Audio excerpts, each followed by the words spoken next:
नमस्कार दोस्तों, मैं हूं केजे और आज मैं आपको ले चलूंगा राजस्थान की उन गलियों में जहां इतिहास की कहानियां आज भी सांस लेती हैं। ये कहानियां सिर्फ राजा महाराजाओं के किलों और महलों की नहीं हैं, बल्कि यहाँ के समाज में रची बसी उन प्रथाओं की भी हैं जिन्होंने सदियों तक लोगों के जीवन को एक धागे में रोया। कुछ प्रथाएं समय की कसौटी पर खरी उतरी तो कुछ समाज के लिए बेदियां बन गईं। ये वो दौर था जब परंपरा और इंसानियत के बीच एक महीन सी लकीर खिंची हुई थी, जिसे समझना आज भी हमें सोचने पर मजबूर कर देता है। राजस्थान जिसे हम उसकी वीरता, उसके रंगीन पहनावों और उसकी मेहमान नवाजी के लिए जानते हैं, उसी राजस्थान के आंगन में कुछ ऐसी रस्में भी थीं जो आज हमें अजीब लग सकती हैं। ये प्रथाएं सिर्फ रीति रिवाज नहीं थीं, बल्कि उस समय के समाज की सोच, उसकी मजबूरियों और उसके मूल्यों का आईना थी। वक्त बदला, समाज ने करवट ली और इन प्रथाओं पर धीरे धीरे पर्दा गिरने लगा। कुछ को कानून ने रोका तो कुछ को समाज ने खुद ही नकार दिया। ये बदलाव एक दिन में नहीं आया, इसके पीछे कई कहानियां मक्खाम, कई संघर्ष और कई सुधारकों के अथक प्रयास छिपे हैं। आज हम जानेंगे राजस्थान की कुछ प्रमुख प्रथाओं के बारे में जिनका समाज पर गहरा प्रभाव रहा है। हम ये समझने की कोशिश करेंगे कि ये प्रथाएं क्यों शुरू हुई, उनका समाज पर क्या असर पड़ा और कैसे समय के साथ इनमें बदलाव आया। ये सफर सिर्फ इतिहास को जानने का नहीं, बल्कि ये समझने का भी है कि हमारा समाज किन रास्तों से गुजरकर आज यहाँ तक पहुंचा है। तो चलिए मेरे साथ इस सफर पर और खोलते हैं इतिहास के वो पन्ने जो आज भी हमें बहुत कुछ सिखाते हैं। इतिहास के कुछ पन्ने ऐसे होते हैं जिन्हें पलटते हुए दिल भारी हो जाता है। कन्यावध एक ऐसी ही प्रथा थी जिसने राजस्थान के राजपूत समाज की जड़ों को लंबे समय तक खोखला किया। यह वो दौर था जब बेटियों के जन्म को उत्सव नहीं बल्कि एक बोझ माना जाता था। इसके पीछे कई सामाजिक और आर्थिक कारण थे। सबसे बड़ा कारण था दहेज प्रथा का विकराल रूप और अपनी शान और मान को बनाए रखने की जिद। राजपूत समाज में अपनी बराबरी के या अपने से ऊंचे घराने में ही बेटी का विवाह करना सम्मान की बात समझी जाती थी और इसके लिए भारी भरकम दहेज देना पड़ता था। ये दहेज कई बार इतना ज्यादा होता था कि पिता की पूरी जिंदगी की कमाई भी कम पड़ जाती थी। इस आर्थिक बोझ और सामाजिक दबाव से बचने के लिए कुछ परिवारों ने एक ऐसा रास्ता चुना जो इंसानियत को शर्मसार कर दे। उन्होंने अपनी ही नवजात बेटियों की हत्या करना शुरू कर दिया। ये एक ऐसा अंधेरा था जो कई घरों में चुपचाप पसर गया।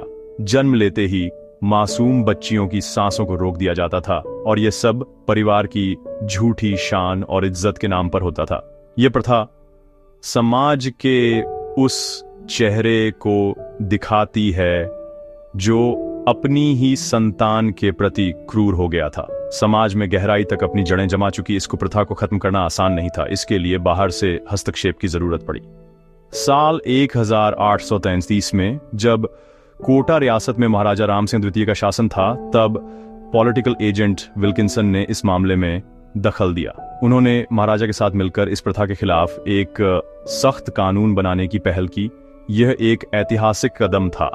पहली बार किसी रियासत ने आधिकारिक तौर पर कन्यावध को एक अपराध माना और इसे रोकने के लिए ठोस कदम उठाए।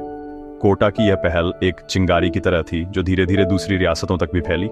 बीकानेर, जोधपुर, जयपुर जैसी बड़ी रियासतों ने भी इस पर रोक लगाने के लिए कानून बनाए। हालांकि कानून बन जाने के बाद भी इस सोच को समाज से पूरी तरह खत्म करने में बहुत लंबा वक्त लगा। ये कहानी हमें सिखाती है कि कैसे कभी कभी परंपराएं इतनी बोझिल हो जाती हैं कि वे मानवता पर ही हावी होने लगती हैं और उन्हें बदलने के लिए एक मजबूत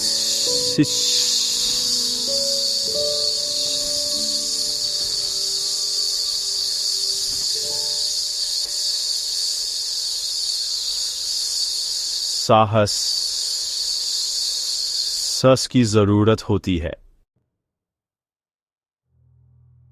राजस्थान के दूर दराज के गांवों में जहां सूरज की रोशनी तो पहुंचती थी पर ज्ञान और जागरूकता का उजाला नहीं, वहां एक और अंधेरा पसरा हुआ था, डायन या डाकन प्रथा का अंधेरा। ये प्रथा किसी कानून या धर्म की किताब से नहीं बल्कि अज्ञानता, अंधविश्वास और कई बार निजी दुश्मनी की कोख से जन्मी थी जी।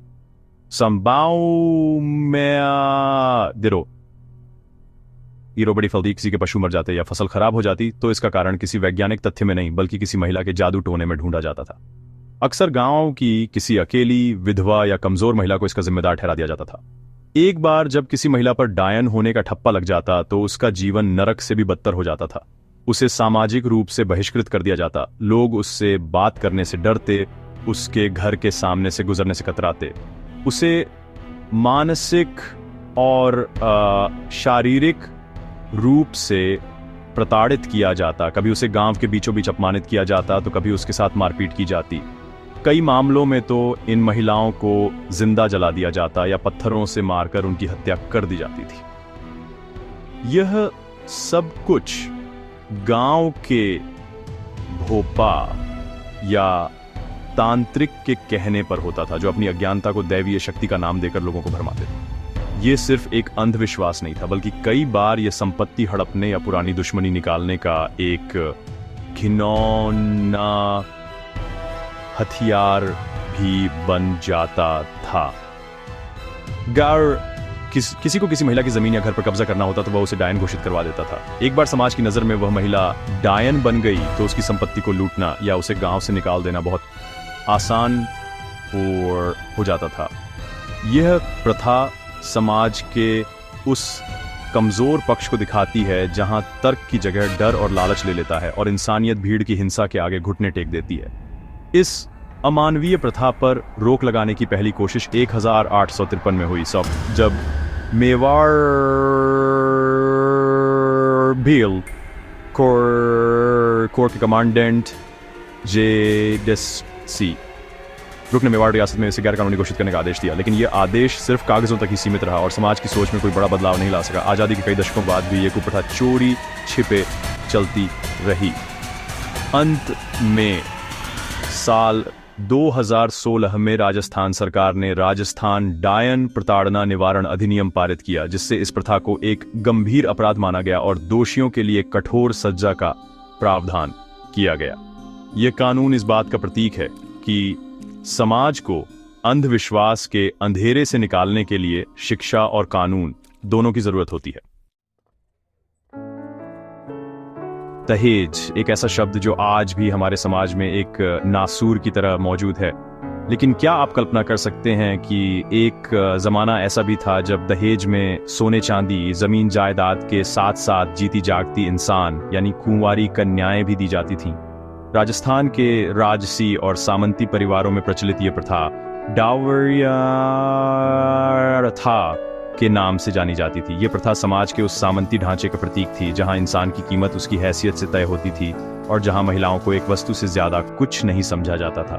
जब किसी राजा, महाराजा या बड़े सामंत की बेटी यानी राजकुमारी का विवाह होता था तो उसके दहेज के साथ उसकी सेवा टहल के लिए कुछ कुंवारी कन्याओं को भी भेजा जाता था।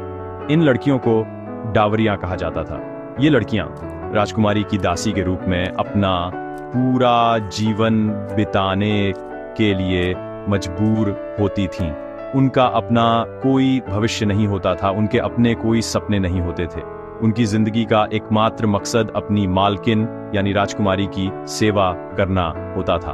वे अपने परिवार से हमेशा के लिए बिछड़ जाती थीं और एक अनजाने महल में गुमनामी की जिंदगी जीने को विवश होती थीं। इन डावरिया कन्याओं का जीवन पूरी तरह से राजकुमारी की इच्छा पर निर्भर करता था। अगर राजकुमारी दयालु होती तो शायद उनका जीवन थोड़ा आसान हो जाता, लेकिन अगर राजकुमारी का स्वभाव कठोर होता तो उनका जीवन किसी कैद से कम नहीं होता था। उन्हें अपनी मर्जी से विवाह करने या अपना परिवार बसाने का कोई अधिकार नहीं था।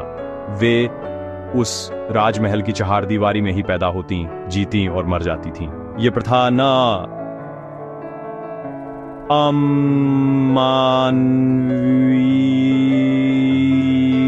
अमानवीय कि यह उस समय के वर्ग भेद को भी बड़ी क्रूरता से दर्शाती थी, जहां एक वर्ग की शान शौकत के लिए दूसरे वर्ग की बेटियों की जिंदगी को दांव पर लगा दिया जाता था। समय के साथ जैसे जैसे सामंती ढांचा कमजोर हुआ और समाज में आधुनिक विचार आने लगे, यह प्रथा भी धीरे धीरे खत्म होती गई। आजादी के बाद जब राजशाही खत्म हुई और लोकतंत्र आया तो इस तरह की प्रथाओं के लिए समाज में कोई जगह नहीं बची। डावरिया प्रथा का अंत इस बात का सबूत है कि कोई भी परंपरा या रीति रिवाज इंसानियत से बड़ा नहीं हो सकता। यह हमें याद दिलाता है कि समाज की प्रगति तभी संभव है जब हर इंसान को, चाहे वह किसी भी वर्ग या लिंग का हो, सम्मान और स्वतंत्रता के साथ जीने का अधिकार मिले। राजस्थान की हर प्रथा सिर्फ अंधेरे और दर्द की कहानी नहीं कहती। कुछ प्रथाएं ऐसी भी थीं जो उस समय के हिसाब से काफी प्रगतिशील थीं और समाज को एक नई दिशा देती थी। नाता प्रथा एक ऐसी ही सामाजिक व्यवस्था थी जो मुख्य रूप से राजस्थान के भीड़, मीणा और ग्रासिया जैसे जनजातीय समुदायों में प्रचलित थी। ये प्रथा आज के लिव इन रिलेशनशिप या पुनर्विवाह का ही एक पारंपरिक रूप थी। ये उन महिलाओं को एक नया जीवन शुरू करने का अधिकार देती थी जिनका वैवाहिक जीवन सुखी नहीं था या जो विधवा हो गई थी। इस प्रथा के तहत कोई भी शादीशुदा महिला अगर अपने पति से खुश नहीं है तो वह उसे छोड़कर किसी दूसरे पुरुष के साथ रह सकती थी। इसके लिए उसे अपने पहले पति या उसके परिवार को एक निश्चित धनराशि देनी पड़ती थी, जिसे झगड़ा राशि कहा जाता था। ये राशि एक तरह से उस सनब की भरपाई होती थी जो पहले पति को पत्नी के चले जाने से होता था। एक बार ये राशि चुका दी जाती तो महिला अपने नए साथी के साथ नाता कर सकती थी, यानी उसके साथ पत्नी की तरह रह सकती थी। इस रिश्ते को समाज की पूरी स्वीकृति प्राप्त होती थी। नाता प्रथा महिलाओं को उस घुटन भरे रिश्ते से बाहर निकलने का एक रास्ता देती थी जिसमें वे खुश नहीं थी। उस दौर में जब तथाकथित उच्च समाजों में विधवाओं का जीवन अभिशाप माना जाता था और उन्हें पुनर्विवाह की इजाजत नहीं थी, तब जनजातीय समाज की यह प्रथा महिलाओं को सम्मान के साथ दूसरा मौका देती थी। ये इस बात का सबूत है कि ये समुदाय रिश्तों को किसी धार्मिक बंधन से ज्यादा एक सामाजिक समझौते के रूप में देखते थे, जिसे आपसी सहमति से बदला जा सकता था। यह प्रथा महिलाओं की स्वतंत्रता और उनके निर्णय लेने के अधिकार को एक तरह से मान्यता देती थी। हालांकि समय के साथ इस प्रथा में भी कुछ विकृतियां आईं। कई बार झगड़ा राशि बहुत ज्यादा मांग ली जाती थी, जिससे यह एक व्यापार जैसा लगने लगा। कुछ लोग इसका दुरुपयोग भी करने लगे। इसके बावजूद अपने मूल रूप में नाता प्रथा एक बहुत ही व्यवहारिक और मानवीय व्यवस्था थी। यह हमें सिखाती है कि प्रगतिशील सोच सिर्फ पढ़े लिखे और शहरी समाज की बपौती नहीं है। कई बार दूर दराज के जनजातीय समुदायों की परंपराओं में भी हमें ऐसे प्रगतिशील विचार मिल जाते हैं जो आज के आधुनिक समाज के लिए भी एक मिसाल बन सकते हैं। इतिहास में कुछ प्रथाएं ऐसी हैं जिनका नाम सुनते ही रूह कांप उठती है। सती प्रथा उन्हीं में से एक है। ये राजस्थान की सबसे भयावह और अमानवीय प्रथाओं में गिनी जाती है। इस प्रथा के अनुसार पति की मृत्यु के बाद उसकी पत्नी को भी उसकी चिता पर जिंदा जल जाना होता था। इसे एक महान बलिदान और पति के प्रति पत्नी की अटूट निष्ठा का प्रतीक माना जाता था। जो महिला सती होती थी उसे देवी का दर्जा दिया जाता था और उसके सम्मान में मंदिर तक बनवाए जाते थे, लेकिन इस सम्मान के पीछे एक औरत की चीखें और उसकी जलती हुई देह का दर्द छिपा होता था।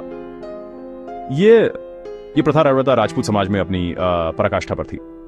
युद्ध और लड़ाइयों के उस दौर में जब पुरुषों की मृत्यु एक आम बात थी तो उनकी पत्नियों के सामने एक अनिश्चित भविष्य होता था। समाज विधवाओं को अच्छी नजर से नहीं देखता था। उन्हें अक्सर परिवार पर बोझ समझा जाता था और उनका जीवन बहुत कठिनाइयों से भरा होता था। इस कठिन जीवन से बचने और देवी कहलाने के मोह में या कई बार परिवार और समाज के भारी दबाव में महिलाएं सती होने के लिए मजबूर हो जाती थीं। कई किस्सों में तो ये भी मिलता है कि जो महिलाएं ऐसा नहीं करना चाहती थीं उन्हें नशीला पदार्थ खिलाकर या जबरदस्ती चिता पर बिठा दिया जाता था। ये सोचना भी कितना खौफनाक है कि जिस पति के साथ उसने जीवन बिताने के सपने देखे थे, उसी की चिता उसकी भी कब्रगाह बन जाती थी। यह प्रथा नारी के अस्तित्व को पुरुष से अलग मानती ही नहीं थी। उसका वजूद सिर्फ पति तक ही सीमित था। पति नहीं तो पत्नी का जीवन भी व्यर्थ। यह उस पितृसत्तात्मक सोच का चरम था जहां महिला की अपनी कोई पहचान, अपनी कोई इच्छा नहीं थी। उसी से की मृत्यु दोनों का फैसला समाज करता था। इस क्रूर प्रथा के खिलाफ सबसे पहले आवाज राजा राम मोहन राय जैसे समाज सुधारकों ने उठाई। उनके प्रयासों के फलस्वरूप 1829 में लॉर्ड विलियम बेंटिंक ने सती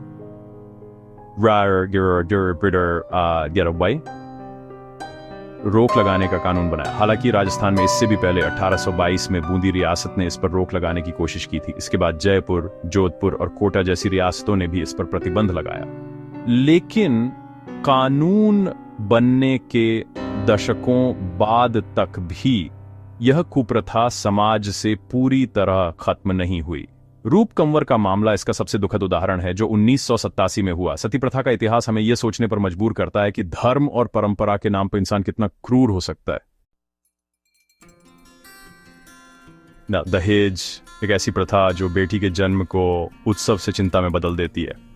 यह प्रथा राजस्थान ही नहीं बल्कि पूरे भारत के समाज में एक गहरे जख्म की तरह मौजूद है।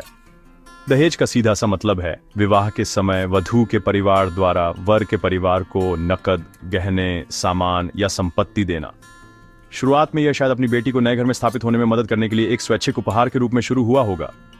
माता पिता अपनी खुशी से अपनी बेटी को कुछ उपहार देते थे, जिसे स्त्रीधन कहा जाता था, और उस पर सिर्फ महिला का अधिकार होता था। लेकिन समय के साथ इस खूबसूरत परंपरा ने एक कुरूप और लालची प्रथा का रूप ले लिया। यह स्वैच्छिक उपहार एक अनिवार्य मांग बन गया।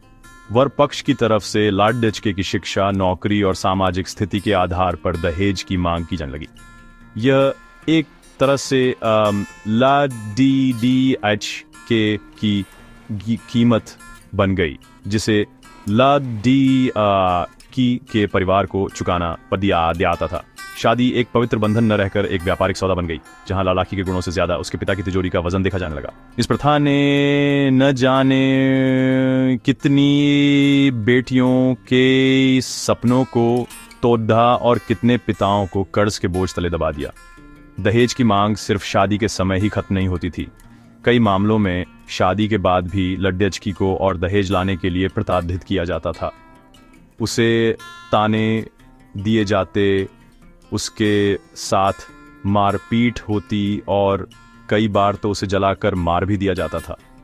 यह प्रथा कन्यावध और भ्रूण हत्या जैसे अपराधों की भी एक बद्धी वजह बनी। लोग सोचने लगे कि बेटी पैदा होगी तो उसकी शादी में लाखों का दहेज देना पड़ेगा। इससे तो अच्छा है कि बेटी पैदा ही न हो। इस एक प्रथा ने समाज में कई और बुराइयों को जन्म दिया। इस सामाजिक बुराई को खत्म करने के लिए सरकार ने एक बड़ा कदम उठाया। साल 1961 में दहेज प्रतिषेध अधिनियम यानी डाउरी प्रोहिबिशन एक्ट पारित किया गया। इस कानून के तहत दहेज लेना और देना दोनों को एक गंभीर अपराध माना गया और इसके लिए सजा का प्रावधान किया गया। हालांकि कानून बनने के इतने सालों बाद भी यह प्रथा हमारे समाज से पूरी तरह खत्म नहीं हुई है। आज भी यह चोरी छिपे उपहार या मदद के नाम पर जारी है। यह हमें बताता है कि सिर्फ कानून बनाना काफी नहीं है, समाज की सोच को बदलना सबसे ज्यादा जरूरी है। बचपन जिंदगी का वो सबसे हसीन दौर होता है जहां न कोई फिक्र होती है, न कोई जिम्मेदारी, बस खेल, पढ़ाई और सपने होते हैं। लेकिन जरा कल्पना कीजिए उस बचपन की जिस पर शादी जैसी जिम्मेदारी का बोझ डाल दिया जाए। बाल विवाह एक ऐसी ही प्रथा थी जो बच्चों से उनका बचपन छीन लेती थी। इस प्रथा में नाबालिग लडीडी छिकियों का, यानी जिनकी उम्र कानून द्वारा तय शादी की उम्र से कम होती थी, विवाह कर दिया जाता था। राजस्थान में यह प्रथा बहुत लंबे समय तक और बहुत गहरे तक अपनी जड़ें जमाए हुए थी। खासकर अक्षय तृतीया या आखा तीज के दिन तो हजारों की संख्या में बाल विवाह होते थे। इस प्रथा के पीछे कई कारण थे। कुछ लोग इसे अपनी परंपरा और रीति रिवाज का हिस्सा मानते थे। कुछ परिवारों में यह माना जाता था कि लड़की की शादी जितनी जल्दी हो जाए उतना अच्छा है, इससे उसकी सुरक्षा सुनिश्चित होती है। गरीबी भी इसका एक बद्धा कारण थी। गरीब माँ बाप सोचते थे कि बेटी की जल्दी शादी कर देने से एक जिम्मेदारी कम हो जाएगी। कई बार परिवारों के बीच रिश्ते मजबूत करने के लिए भी बच्चों का विवाह बचपन में ही तय कर दिया जाता था। कारण चाहे जो भी हो, इसका खामियाजा उन मासूम बच्चों को भुगतना पड़ देता था। बाल विवाह का सबसे बुरा असर लड़कियों के स्वास्थ्य पर पड़ता था। कम उम्र में शादी और फिर गर्भधारण करने से उनकी जान को खतरा रहता था। कुपोषण, एनीमिया और प्रसव के दौरान मृत्यु जैसी समस्याएं आम थीं। जो लड़कियां बच भी जाती थीं, वे जिंदगी भर शारीरिक कमजोरियों से जूझती रहती थीं। इसके अलावा इस प्रथा ने उनसे शिक्षा का अधिकार भी छीन लिया। एक बार शादी हो जाने के बाद लड़कियों को स्कूल से उठा लिया जाता था और उन पर घर गृहस्थी का बोझ डाल दिया जाता था। उनका पूरा जीवन रसोई और बच्चों की देखभाल में ही सिमट कर रह जाता था। इस सामाजिक बुराई के खिलाफ समाज सुधारकों ने आवाज उठाई और सरकार पर कानून बनाने का दबाव डाला। इसी के परिणाम स्वरूप 1929 में शारदा एक्ट यानी चाइल्ड मैरिज रिस्ट्रेंट एक्ट पारित हुआ। इस कानून ने लड़कियों के लिए विवाह की न्यूनतम आयु 14 वर्ष और लड़कियों के लिए 18 वर्ष तय की, जिसे बाद में बढ़ाकर क्रमशः 18 और 21 वर्ष कर दिया गया। हालांकि शारदा एक्ट के बनने के बाद भी यह प्रथा पूरी तरह से रुकी नहीं। आज भी राजस्थान के कुछ ग्रामीण इलाकों में यह चोरी छिपे जारी है। यह हमें याद दिलाता है कि बचपन को बचाने के लिए अभी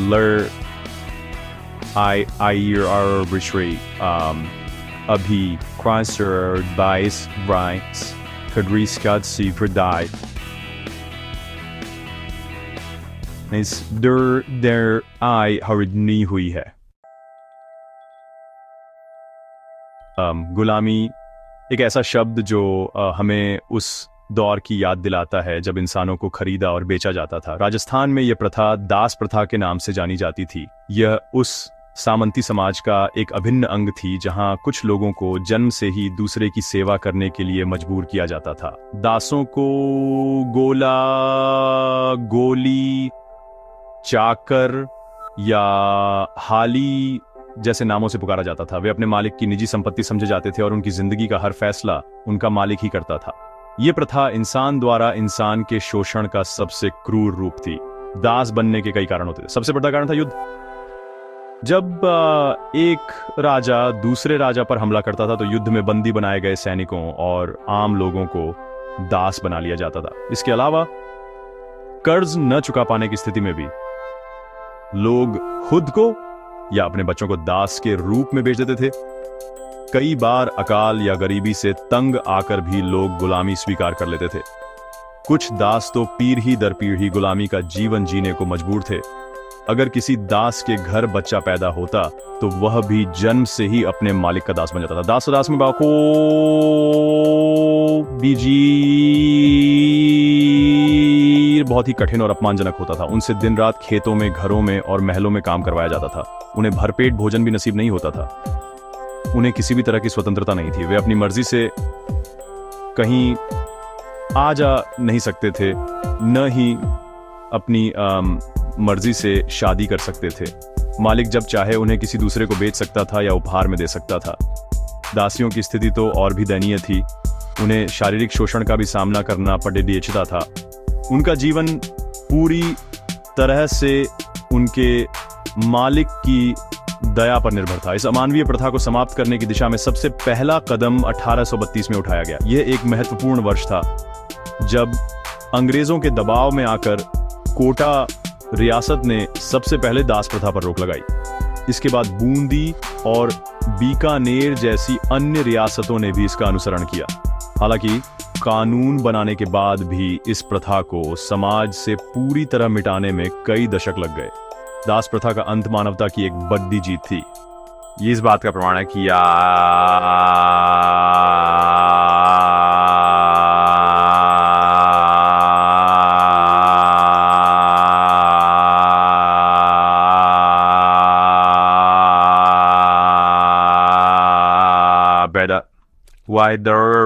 और किसी को भी किसी दूसरे को गुलाम बनाने का कोई अधिकार नहीं है। इस राजस्थान का इतिहास वीरता, बलिदान और स्वाभिमान की कहानियों से भरा पड़ी दिया है। जौहर और साका इसी स्वाभिमान की रक्षा के लिए दिए गए सर्वोच्च बलिदान का प्रतीक है। ये कोई सामाजिक कुरीति नहीं थी, बल्कि यह उस दौर की एक ऐसी हकीकत थी जब राजपूत अपने सम्मान और अपनी स्त्रियों की पवित्रता को अपनी जान से भी ज्यादा कीमती समझते थे। जब किसी राजपूत किले पर दुश्मन का हमला होता था और हार निश्चित हो जाती थी, तब राजपूत योद्धा दो रास्तों में से एक को चुनते थे, या तो आत्मसमर्पण करके गुलामी स्वीकार कर लें या फिर सम्मान के लिए लड़ाई ऐसते हुए मर जाएं। जब राजपूत योद्धा दूसरा रास्ता चुनते थे, यानी अंतिम सांस तक लड़ाई ऐसने का फैसला करते थे, तो उसे साका कहा जाता था। साका करने से पहले योद्धा केसरिया बाना पहनते थे, जो बलिदान का प्रतीक होता है। इसके साई किले के दरवाजे खोलकर भूखे शेर की तरह दुश्मन सेना पर टूट पड़ते थे। उनका एकमात्र लक्ष्य होता था या तो जीत हासिल करना या फिर वीरगति को प्राप्त होना। वे जानते थे कि उनकी संख्या कम है और वे ज्यादा देर तक टिक पाएंगे, लेकिन वे बिना लड्डी दे हार मानने को तैयार नहीं थे। ये उनकी वीरता और अदम्य साहस का परिचय था। जब पुरुषों ने साका करने का फैसला ले लिया होता था, तब किले के अंदर मौजूद महिलाएं अपने सम्मान की रक्षा के लिए जौहर करती थीं। वे जानती थीं कि अगर वे दुश्मन के हाथ लग गईं, तो उन्हें अपमान और अत्याचार का सामना करना पड़ेगा। इस अपमान से बचने के लिए वे एक विशाल चिता तैयार करती थीं और उसमें कूदकर सामूहिक रूप से आत्मदाह कर लेती थीं। रानी के नेतृत्व में सभी महिलाएं अपनी शादी के जोधे में सजकर हंसते हंसते अग्नि को समर्पित हो जाती थीं। यह दृश्य जितना भयावह था, उतना ही उनके दृढ़ निश्चय और स्वाभिमान को भी दर्शाता था। चित्तौड़गढ़ का किला जौहर और साका की ऐसी कई गाथाओं का गवाह रहा है। आदमी का जौहर इतिहास में अमर हो गया। यह समझना जरूरी है कि जौहर सती प्रथा से बिल्कुल अलग था। सती एक सामाजिक दबाव था, जबकि जौहर दुश्मन के हाथों अपमानित होने से बचने के लिए एक स्वैच्छिक और सामूहिक निर्णय था। यह उस दौर की एक दुखद लेकिन वीरतापूर्ण सच्चाई थी, जो हमें राजपूतों के अपने मूल्यों और अपने सम्मान के प्रति अटूट निष्ठा की याद दिलाती है। ये कहानी बलिदान की है, जहां पुरुषों ने रणभूमि में और महिलाओं ने अग्निकुंड में अपने सम्मान के लिए प्राणों की आहुति दे दी। जिस समाज में सती प्रथा जैसी क्रूर परंपरा मौजूद थी, उसी समाज में एक और कहानी भी लिखी जा रही थी, विधवाओं को एक नया जीवन देने की कहानी। विधवा विवाह यानी एक ऐसी महिला का दोबारा विवाह करना जिसके पति की मृत्यु हो चुकी हो। यह उस दौर में एक क्रांतिकारी विचार था। पारंपरिक हिंदू समाज में विधवाओं का जीवन अभिशाप से कम नहीं था। उन्हें अशुभ माना जाता था। उन्हें सफेद कपड़े पहनने पड़ते थे। उन्हें किसी भी शुभ काम में शामिल नहीं होने दिया जाता था और उनका जीवन एकांत और तिरस्कार में बीतता था। इस दयनीय स्थिति को बदलने का उठाया ईश्वर चंद्र विद्यासागर जैसे महान समाज सुधारकों ने। उन्होंने शास्त्रों का गहरा अध्ययन किया और यह साबित किया कि कहीं भी विधवा विवाह पर रोक नहीं लगाई गई है। उन्होंने इस मुद्दे पर जनमत तैयार किया और सरकार पर कानून बनाने के लिए दबाव डाला। उनके अथक प्रयासों का ही फल था कि 1856 में हिंदू विधवा पुनर्विवाह अधिनियम पारित हुआ। इस कानून ने विधवा विवाह को कानूनी मान्यता दे दी और इस तरह से विवाह से पैदा हुए बच्चों को भी वैध माना गया। ये कानून बनाना एक बात थी, लेकिन समाज की सदियों पुरानी सोच को बदलना एक बिल्कुल अलग और बहुत बड़ी चुनौती थी। राजस्थान जैसे रूढ़िवादी समाज में इस कानून को स्वीकार करना आसान नहीं था। लोगों को लगता था कि यह उनकी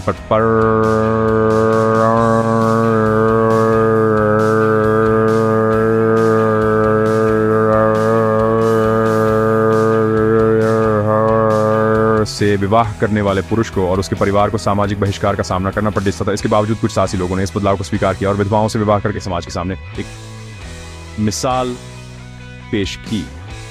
धीरे धीरे ही सही, लेकिन समाज में बदलाव आने लगा। शिक्षा के प्रसार और आधुनिक विचारों के आने से लोगों की सोच बदलने लगी। आज विधवा विवाह एक सामान्य बात हो गई है, लेकिन हमें उन समाज सुधारकों और उन साहसी लोगों के संघर्ष को नहीं भूलना चाहिए जिन्होंने इस बदलाव की नींव रखी थी। ये कहानी हमें सिखाती है कि समाज में सकारात्मक बदलाव लाने के लिए दृढ़ इच्छा शक्ति और लगातार प्रयास की जरूरत होती है। विधवा विवाह ने न जाने कितनी ही महिलाओं को तिरस्कार भरी जिंदगी से निकालकर उन्हें दोबारा सम्मान और खुशी के साथ जीने का हक दिया। तो दोस्तों, ये था राजस्थान के इतिहास की कुछ प्रथाओं का सफर। हमने देखा कि कैसे कुछ प्रथाएं समाज के लिए बेदियां बन गईं, जैसे कन्यावध, सती प्रथा और बाल विवाह, जिन्होंने न जाने कितनी जिंदगियों को अंधेरे में धकेल दिया। वहीं हमने नाता प्रथा जैसी प्रगतिशील परंपरा को भी जाना, जिसने मुश्किल समय में महिलाओं को सहारा दिया। हमने जौहर और साका के बलिदान को भी समझा, जो स्वाभिमान की एक अनूठी मिसाल है। ये सभी प्रथाएं, अच्छी या बुरी, उस समय के समाज, उसकी सोच और उसकी मजबूरियों का आईना है। ये हमें बताती हैं कि हमारा समाज किन रास्तों से होकर गुजरा है। इन प्रथाओं पर समय समय पर रोक लगाकर समाज ने आगे बढ़ने की कोशिश की है। ये बदलाव एक दिन में नहीं आया। इसके पीछे राजा राम मोहन राय, ईश्वर चंद्र विद्यासागर जैसे समाज सुधारकों का संघर्ष, अंग्रेज अधिकारियों का हस्तक्षेप और सबसे बढ़कर समाज के भीतर से उठी बदलाव की आवाज शामिल थी। कानूनों ने एक रास्ता दिखाया, लेकिन असली बदलाव तब आया जब लोगों ने अपनी सोच को बदला। ये हमें सिखाता है कि कोई भी परंपरा या रीति रिवाज इंसानियत से बढ़कर नहीं हो सकता, और समय के साथ जो परंपराएं अप्रासंगिक हो जाएं, उन्हें छोड़ देना ही बुद्धिमानी है।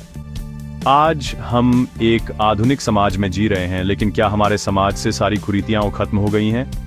दहेज प्रथा आज भी उपहार के नाम पर जिंदा है। बाल विवाह आज भी चोरी छिपे हो रहे हैं और महिलाओं के खिलाफ भेदभाव आज भी मौजूद है। इतिहास हमें सिर्फ कहानियां नहीं सुनाता, बल्कि हमें सबक भी सिखाता है। आज भी हमें जागरूक रहकर समाज में सकारात्मक बदलाव लाने की जरूरत है। हमें यह सुनिश्चित करना होगा कि हम अतीत की गलतियों को न दोहराएं और एक ऐसे समाज का निर्माण करें जो समानता, न्याय और मानवता के मूल्यों पर आधारित हो। इस सफर में मेरे साथ बने रहने के लिए आपका बहुत बहुत धन्यवाद।